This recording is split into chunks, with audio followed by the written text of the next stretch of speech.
இயேசு கிறிஸ்துவில் பிரியமுள்ள சகோதர சகோதரிகளே, அன்னையுடைய அன்பு பிள்ளைகளே, இயேசுவின் நாமத்தில் உங்கள் அனைவருக்கும் இனிய காலை வணக்கம். இன்று வெள்ளிக்கிழமை, அதுவும் ஆண்டினுடைய மாதத்தினுடைய முதல் வெள்ளிக்கிழமை. திரு ஆண்டவருக்கு ஒப்புக் கொடுக்கக்கூடிய ஒரு அற்புதமான உன்னதமான நாளிலே நம்மையும் நம்முடைய குடும்பத்தாரையும் நம்முடைய எண்ணங்கள் இயக்கங்களையும் இந்த புதிய ஆண்டிற்கான ஒரு சில திட்டங்களையும் வேண்டுதல்களையும் ஜெபத்தையும் நாம் திரு ஆண்டவருடைய பாதத்துல நாம் ஒப்புக் கொடுப்போம்.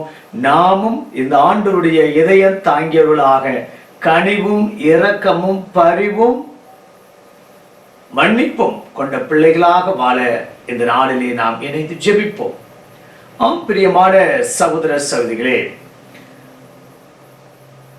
ஒரு கிராமத்தில் இருக்கக்கூடிய ஆடும் கோழியும் நண்பர்களா. ஒரு நாளில் ஆடும் கோழியும் இருவரும் இணைந்து பக்கத்தில் இருக்கக்கூடிய ஒரு நகரத்திற்கு சென்றனவா. அப்போது சென்று கொண்டிருக்கக்கூடிய வேளையில் ஒரு முட்டை கடையில நிறைய முட்டைகளை அடுக்கி வைத்திருந்தார் கடைக்காரர். அதை பார்த்த கோழி பெருமையாக ஆட்டிடம் சொன்னதாம், பார்த்தியா, நாங்கள் எவ்வளவு பயனுள்ளதா இருக்கிறோம், எங்களுடைய முட்டைகளெல்லாம் பாருங்க அடுக்கி வச்சிருக்கிறாங்க விற்பதற்காக என்றெல்லாம் பெருமையாக பேசிக்கொண்டதாம். ஆடு ஒன்றும் பேசவில்லை. அப்படியே இன்னும் கொஞ்சம் தூரம் நடந்து சென்றார்கள். அங்கு ஒரு கசாப்பு கடை. அப்போது ஆடு கோழியை பார்த்து கூறியதாம், நீங்கள் உங்களுடைய முட்டையை மட்டும்தான் கொடுக்கின்றீர்கள், ஆனால் எங்களை நாங்கள் முழுமையாக அர்ப்பணித்திருக்கின்றோம். பாரும், எத்தனை ஆடுகள் அங்கு தொங்கவிடப்பட்டிருக்கின்ற என்னுடைய இனத்தை சார்ந்த ஆடுகள் என்று கூறியதாம். முழுமையான அர்ப்பணிப்பை இந்த நாளிலே திருமுழுக்கு யோவான் எடுத்து கூறுகிறார்.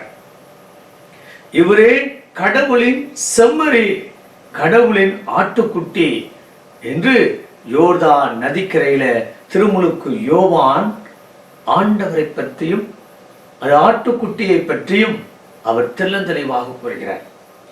பிரியமான சகோதர சோலே, இஸ்ரவேல் மக்கள் எருசலேம் ஆலயத்தில் மாலையிலும் காலையிலும் இந்த ஆட்டை வெட்டி பலி கொடுப்பார்களாம். அந்த பலியின் வழியாக அவருடைய பாவங்கள்லாம் நீங்கியது என்ற ஒரு சம்பிரதாயம் இருந்ததாம். அடுத்தது, இந்த ஆட்டினுடைய கொம்பு வெற்றியின் அடையாளம் என்று கூறுகிறார்கள். நம் ஆண்டவர் இயேசு கிறிஸ்து வெற்றியின் அடையாளம். பாஸ்கா விழாவின் போது ஆடை பலி செலுத்தினார்கள்.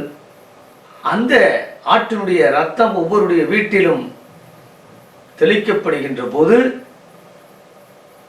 எந்த ஒரு தீய சக்தியும் அணுகாதாம். பாவம் போக்கும் பலியாக, வெற்றியின் அடையாளமாக இந்த ஆட்டுக்குட்டி விளங்கியது. அவை அத்தனையும் நம் ஆண்டவர் இயேசு கிறிஸ்துவுக்கு பொருந்தும். இந்த நாளில் இரண்டாவது பகுதியாக திருமுழுக்கு யோவான் ஒரு உண்மையை வெளிப்படுத்துகிறார். தூய ஆவி யார் மேல் வருகின்றதோ அவர்தான் இறைமகன், அவர்தான் கடவுளின் ஆட்டுக்குட்டி. நான் பார்த்தேன், கண்டேன், இவர்தான் ஆவியானவரால் நான் தூண்டப்பட்டிருக்கின்றேன், ஆவியானவர் இறங்கி வருவதை நான் பார்த்திருக்கின்றேன். ஆகையால் இவர் நான் தண்ணீரால் திருமுழுக்கு கொடுக்கின்றேன், இவரோ தூய ஆவியாரால் உங்களுக்கு திருமுழுக்கு கொடுப்பார் என்று ஆண்டவரை பற்றி சான்று பகர்கிறார். திருமுழுக்கு யோவான் ஆண்டவருக்கு சான்று பகர்ந்தார். இன்று நாமும் ஆண்டவருக்காக சான்று பகர வேண்டும். இங்கு என்ன நடக்கின்றது? பிறர் நலம். ஆடு தன்னை முழுமையாக அர்ப்பணிப்பது போல நாமும் முழுமையாக பிறருடைய வாழ்விற்காக அர்ப்பணிக்க வேண்டும், பிறருடைய நலனுக்காக அர்ப்பணிக்க வேண்டும், பிறருக்காக நாம் வாழ வேண்டும் என்றால் நம்மிடம் ஆண்டவர் என்ன எதிர்பார்க்கின்றார், எவ்வளவு எதிர்பார்க்கின்றார் என்பதை சிந்திக்க இந்த நாளில் அழைப்பு விடுக்கின்றது இந்த வாசகங்கள்.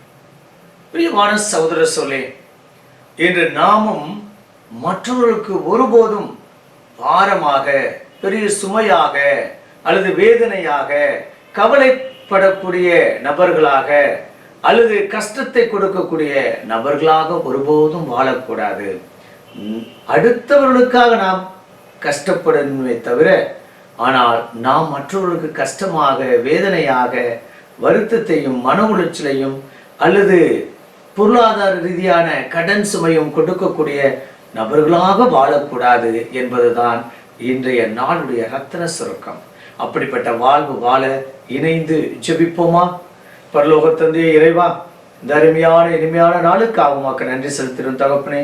இந்த மாதத்துடைய, இந்த ஆண்டுடைய முதல் வெள்ளிக்கிழமை திருதி ஆண்டவரே, உமக்கு அர்ப்பணிக்கக்கூடிய இந்த அருமையான நாளிலே நாங்களும் உம்மை போல முழுமையான அர்ப்பணத்தோடு வாழவும் தியாகத்தோடு வாழவும் கிருபை தரும்படியாக, மற்றும் இந்த நாளில் நாங்கள் மேற்கொள்ளக்கூடிய காரியங்கள், பயணம், வாழ்வு, தொழில், படிப்பு அத்தனையும் திருதி ஆண்டவரை நீர் ஆசீர்வதித்து உன் சாயலில் இன்னும் இனியவர்களாக, நல்லவர்களாக, ஆவியானவரால் நிரப்பப்பட்ட மக்களாக என்று வாழ கிருபை தரும்படி இன்றைய நாள் இனிய நாளாக, ஆசீர்வதிக்கப்பட்ட நாளாக அமைய எங்கள் ஆண்டவராய் இயேசு கிறிஸ்துவின் நாமத்தில் ஜெபிக்கிறோம் நல்ல பிதாவே.